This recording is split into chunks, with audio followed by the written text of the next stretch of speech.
जब हम लोग ने वो वीडियो सूर्य सिद्धांत और दृक् सिद्धांत और नरसिम्हा राव जी का जे हो रहा किस तरह से हम देख सकते हैं, कर सकते हैं, उसका वीडियो हमने अपलोड किया था, तो काफी सारे क्वेश्चंस दृक् सिद्धांत और सूर्य सिद्धांत पर आए थे। क्योंकि जब हम प्रेफरेंसेस पे जाते हैं रिलेटेड टू कैलकुलेशंस, तो सिद्धांत में हम दृक् सिद्धांत ले सकते हैं या सूर्य सिद्धांत ले सकते हैं। तो मैंने बोला था कि हम लोग सूर्य सिद्धांत ले सकते हैं।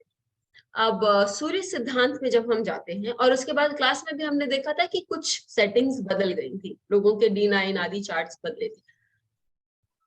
इसका अभिप्राय क्या हुआ और ये क्यों ऐसा होता है? सूर्य सिद्धांत जब हम पढ़ते हैं तो सूर्य सिद्धांत में उस समय के जो कैलकुलेशंस दिए गए हैं, उस समय जो स्थिति थी, वो स्थिति यदि हमको देखनी है तो हमको सूर्य सिद्धांत लेना चाहिए।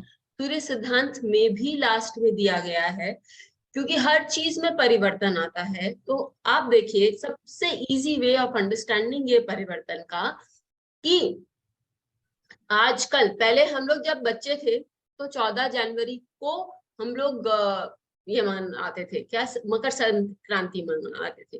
धीरे धीरे लास्ट कुछ सालों में 15 जनवरी को मकर संक्रांति मनाने लगे। तो हर चीज बदलेगी, उसके पीछे बहुत सारे एस्ट्रोनॉमिकल रीजंस हैं, जैसे कि म्यूटेशन बोलेंगे, प्रिसिशन ऑफ इक्विनॉक्सेस बोलेंगे, काफी सारे रीजंस है। ठीक है, उसमें डीप में नहीं जाते हुए सूर्य सिद्धांत में भी ये लिखा है कि नक्षत्रों का जो स्थिति है वो सारी चीजें बदलेंगी। यदि आप ज्यादा पढ़ना चाहें तो आपको ये भी मालूम पड़ेगा कि एक बार पूरा का पूरा 6 महीने का जो सीजन, जो उत्तरायण और दक्षिणायन है, वो भी बहुत सारे सालों के बाद, मतलब हजारों सालों के बाद, लाखों सालों के बाद वो भी स्थिति बदलती है। और सूर्य सिद्धांत में लिखा है, तो आपको दृक् जो सिद्धांत है वो भी देखना चाहिए। दृक् का मतलब होता है जो इस समय इस घट पर है, तो इसके लिए हम दृक् सिद्धांत भी देखते हैं जब कैलकुलेशन करते हैं, क्योंकि अभी का कैलकुलेशन कर रहे हैं तो हमको दृक् सिद्धांत भी देखना चाहिए। सूर्य सिद्धांत से भी आपको बहुत सारी चीजें मालूम पड़ेगी, जो कि हमने क्लास में देखा ही था कि होते हैं, और आपको दृक् सिद्धांत से भी बहुत सारी चीजें मिलेंगी। और जब हम जनरली चार्ट्स वो सब दूसरों के लिए लगाते हैं, तो हम जनरली दृक् सिद्धांत देखना प्रेफर करते हैं, क्योंकि आज की स्थिति दिख रही है। नहीं तो सूर्य सिद्धांत भी आपको बहुत अच्छा एक बेस देता है। ठीक है, तो जब हम जनरली आप कोई और सॉफ्टवेयर देखेंगे तो वो सॉफ्टवेयर जो है आपको दृक् और सूर्य में मतलब ऑप्शन नहीं दे रहा है।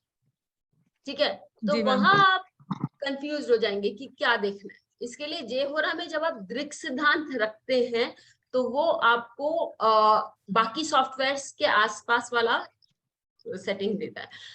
अब मैं क्योंकि सो यूज टू जेहोरा हूं, तो मैं दोनों कर सकती हूँ, लेकिन आप लोगों के लिए एडवाइस है कि आप लोग दृक् सिद्धांत देखें। ठीक है।